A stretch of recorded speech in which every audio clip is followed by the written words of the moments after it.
This is the key to worksheet 15.1 part A, and in this section of this particular worksheet you're asked to simplify each radical.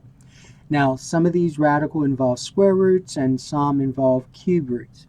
All right, so if you look at number 1, you want to find the square root of 36. So remember, the square root of 36 means what number times itself is 36. That's what that means. All right, so in this particular case, it will be 6 times 6 is 36. So it means that the square root of 36 is equal to 6.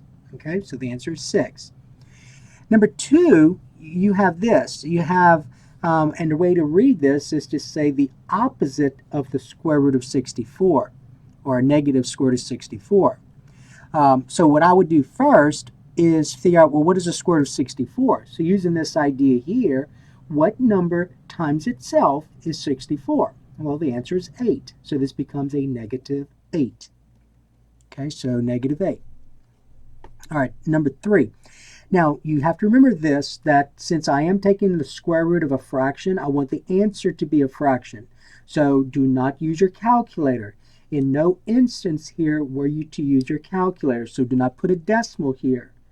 Okay, so if you're taking the square root of 16/25, then you have to know what fraction this is. So number 3, you asked to find the square root of 16 over 25.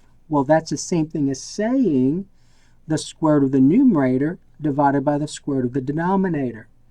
And so the square root of 16, what number times itself is 16? So we're going to say 4.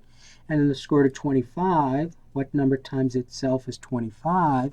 And we're going to say 5. So the answer is 4/5. That's what you're supposed to write, not 0.8. If you say 0.8, then that means that you use your calculator and did not really know that the square root of 16/25 is 4/5. All right, same thing for number 4. Number 4, that's the cube root. Now, some of you got to be careful because you have to write the index like an index. I'm going to repeat it again. You need to write the index. The index is 3. Cube root, 3. You need to write it as the index. So it needs to be written as the cube root, just like this. See where I put it? Cube root of 1 over 25, not this.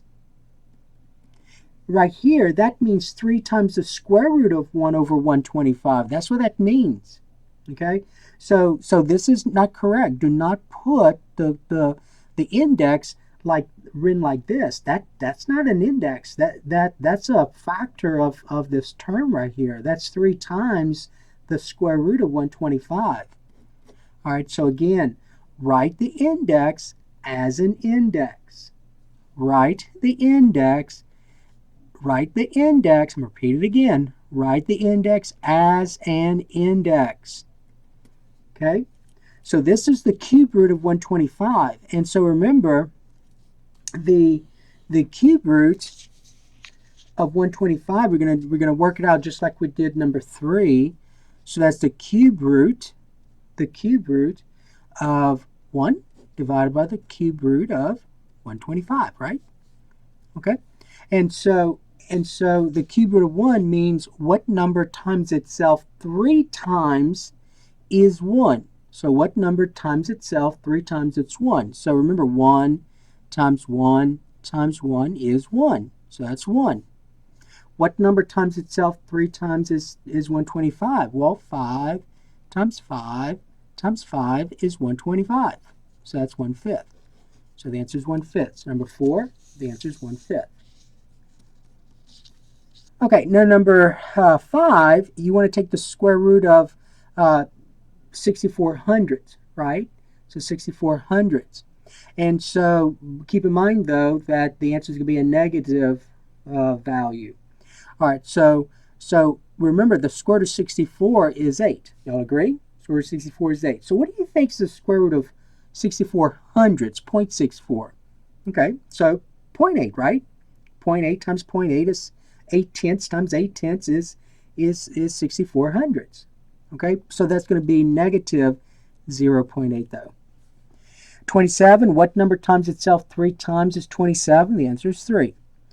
Number 7, the opposite of the cube root of 8. So look at the cube root of 8 first. So remember, do number 7. So look at the cube root of 8 first.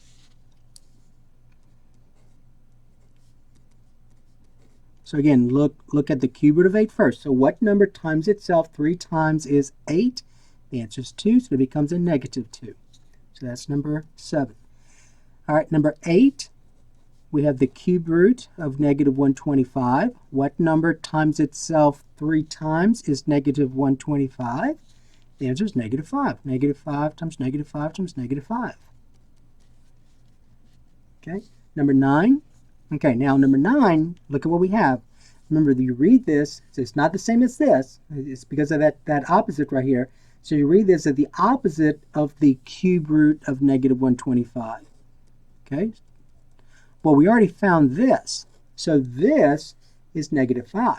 So this becomes the opposite. That becomes the opposite of negative 5. And the opposite, remember how you read this, the opposite of negative 5 is positive 5. So the answer is positive 5. Okay? Number 10, the cube root of 1. All right, well, what number times itself 3 times is 1? The answer is 1. Okay, now let's go to number 12, and then we'll come back to number 11. Okay, number 12, the cube root of negative 8. Cube root of negative 8. What number times itself 3 times is negative 8? The answer is negative 2. Negative 2 times negative 2 is 4. 4 times negative 2 is negative 8. So negative 2. Okay, I did not mean to put an equal sign here. All right, so remember, what number times itself 3 times is negative 8? So this right here equals negative 2. Okay? All right, now, at this point, you're asking yourself, we're using this idea here that we've been using. So number 11. So we have the square root of a negative 14. All right, now, the idea is this. What number times itself twice is that's negative 16, sorry. Negative 16 is negative 16. There isn't any. There is no real number